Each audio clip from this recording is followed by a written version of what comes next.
एक मुर्ग 120 मेहमान मौजूद। हज़रत मियाँ मोहम्मद हुसैन माड़ी वाले जो हज़रत मियाँ फ़ज़लुद्दीन कल्यामी के महबूब खलीफा भी हैं, आप रवायत करते हैं कि एक मरतबा हज़रत सरकार कल्यामी इलाका डन्ने में किसी के घर तशरीफ़ ले गए तो लोगों ने खुश दिली से आपकी मेहमान नवाजी फरमाई। इस मौज़ा में एक ख़ातून जो साई इतर की बीवी थी, उसने खावंद से कहा कि ये मेरे दिल की आरज़ू है कि हज़रत फ़ज़ल सरकार एक बार हमारे घर भी तशरीफ़ लाए। खावंद ने कहा कि चलो ठीक है, अब दावत का इंतज़ाम करें। घर में सिर्फ़ एक मुर्ग और 4-5 सेर गंदम थी। ये कितने आदमियों को पूरा करेंगे, जबकि आप सरकार के साथ 70 आदमी तो ज़रूर होते हैं। साईं साहब गांव में उधार मांगने के लिए निकले, लेकिन 4-5 सेर ही गंदम उधार मिली। अब मिलकर जल्दी जल्दी दाने पीसे और साईं अतर ने मुर्ग ज़बह करवा कर बीबी के हवाले कर दिया कि खाना जल्द अज जल्द तैयार करो। जब खाना तैयार हो गया तो दस्तरखान बिछा दिया गया और फिर हज़रत को दावत देने के लिए चले गए और जाकर अर्ज़ की कि या हज़रत, आप मेरे हाल से भी वाकिफ़ हैं। ये गुफ्तगू अभी जारी थी कि एक शख्स ने आकर हज़रत की सलामी की और उसके साथ भी 40 आदमी थे। साईं अतर ने दोबारा अर्ज़ की, हज़रत तशरीफ़ ले चलें, फिर अंधेरा हो जाएगा। शहनशाह कल्याम ने हुक्म दिया कि पहले तुम ये मेहमान साथ ले जाओ और इन्हें खाना खिलाओ। साईं अतर ने अर्ज़ की, या हज़रत, ये मुर्ग सिर्फ़ और सिर्फ आपकी नीयत से पकाया गया है। आपने फरमाया कि उनको खाना खिलाओ और सरफ़ा यानी बचत बिल्कुल नहीं करना, जितना भी चाहे खाओ। साईं अतर उन 40 आदमियों को लेकर घर वापस आ गया। जब सब ने खूब सैर होकर खाना खा लिया तो साईं अतर ने हज़रत से अर्ज़ की, हज़रत, वो सब आदमी खाना खा चुके हैं, अब आप भी तशरीफ़ लाएँ। हज़रत बाबा फ़ज़लुद्दीन कल्यामी ने इरशाद फरमाया, सब दोस्त उठो और जो मेहमान आए हुए हैं वो भी हमारे साथ चलें। साईं अतर के घर पहुँचे, आपका इस्तकबाल किया गया और बीबी साहबा भी बहुत खुश हुई। वो शख्स जिसके साथ 40 आदमी खाना खा चुके थे वो आगे आए, वो अर्ज़ किया, हज़रत, मुर्ग तो हम खा चुके हैं और अब आपके साथ जो इतने आदमी आए हैं वो क्या खाएंगे। जिस पर ख्वाजा फ़ज़लुद्दीन कल्यामी ने इरशाद फरमाया, तुम बैठ जाओ और देखो।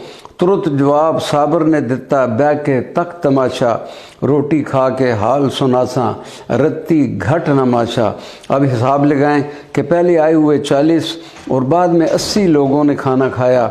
सिर्फ़ एक मुर्ग और 10 सेर आटा था। जब सारे लोग खाना खा चुके थे तो आपने उस शख्स को अपने पास बुलाया और हंडिया का ढक्कन उतार कर तमाम गोश्त एक परात में उल्टा दिया और फरमाया, अब मुर्ग के सारे अदा गिन लो, कोई कम तो नहीं। ये है हज़रत बाबा फ़ज़लुद्दीन कल्यामी रज़ी अल्लाह ताला अन्हु की करामत और लफ्ज़ बरकत की सही तारीफ़ के बरकत किसको कहते हैं।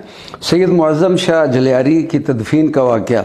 शाहबाद लामकान हज़रत बाबा फ़ज़लुद्दीन कल्यामी ने हज़रत सैयद मुअज़्ज़म शाह झलियारी का जनाज़ा अदा किया और चारपाई मकान में वापस ले आए और जब चारपाई से उतार कर संदूक में डालने लगे तो हज़रत बाबा कल्यामी सरकार पर हालत गशी तारी हो गई।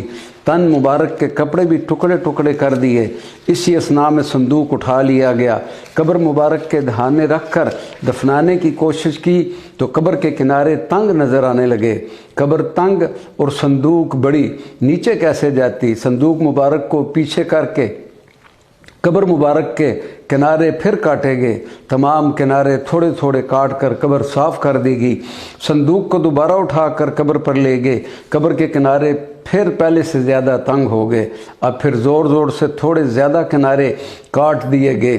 संदूक फिर रखने की कोशिश की तो फिर दोबारा वही सूरत हाल और ये अमल कई बार दोहराने के बावजूद कब्र मुबारक तंग। सब लोग एक दूसरे की तरफ देखने लगे कि इसमें कौन सा राज पोशीदा है। अब जब हज़रत बाबा कल्यामी सरकार को होश आया तो लोगों ने सारा हाल सुनाया, जिस पर आपने फरमाया कि यार यारों को मिलकर जाते हैं, तो मेरे यार को मेरे मिलने के बग़ैर ज़बरदस्ती भेज रहे थे। अब चलो संदूक मुबारक को पकड़ो और कब्र पर रखो। अब जब संदूक मुबारक को उठाया तो कब्र के किनारे एक एक बालिश चौड़े हो गए और चारों तरफ से किनारे खाली हो गए। ये है اس قول کی تفسیر کہ کرامات الاولیاء حق کن اور لفظ کن کی یہ واضح تصویر ہے۔ ریلوے لائن کا رخ موڑ دیا۔ راولپنڈی سے روات کے راستے میں ریل گاڑی آتی تو سخت چڑھائی کی وجہ سے انجن کو کافی نقصان پہنچتا تھا۔ بالآخر یہ فیصلہ ہوا کہ لائن کسی اور راستے سے نکالی جائے، لہذا لائن نکالنے والوں نے فوراً نقشہ تیار کیا اور کلیام کے مغرب سے لائن نکالنے کا منصوبہ تیار کیا۔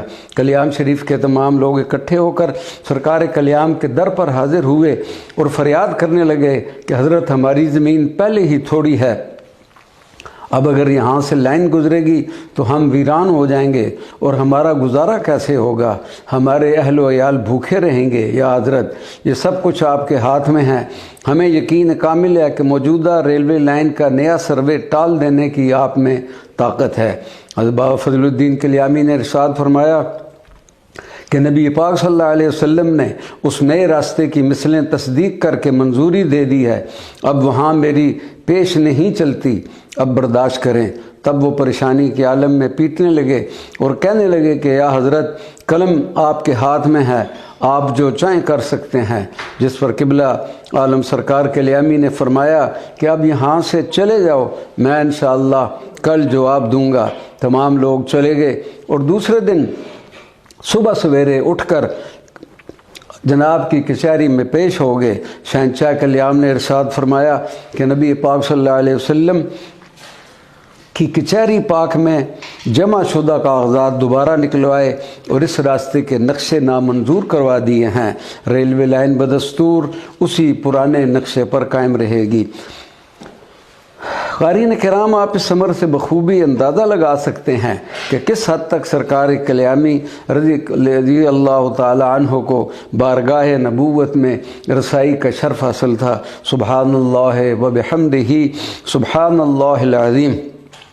بے اولادوں کو اولاد۔ ایک مرتبہ حضرت شہنشاہ کلیام چونا جلانے کے لیے موڑا مغلاں تشریف لے گئے۔ چونے کی بھٹی پتھروں سے بھری ہوئی تھی۔ چونا جلانے کے لیے لوگوں کو جمع کیا اور رات کے وقت چونا جلانا شروع کر دیا۔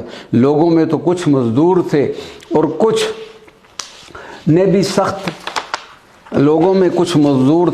اور کچھ عقیدت مند۔ ان میں سے 12 آدمیوں نے سرکار کلیام کی خدمت میں عرض کیا کہ حضرت ہم بے اولاد ہیں، جس کی وجہ سے ہم پریشان رہتے ہیں۔ آپ نے فرمایا کہ آپ 12 لوگ اپنے اپنے گھروں کو چلے جاؤ، اللہ پاک تم سب کو بیٹے عطا کرے گا۔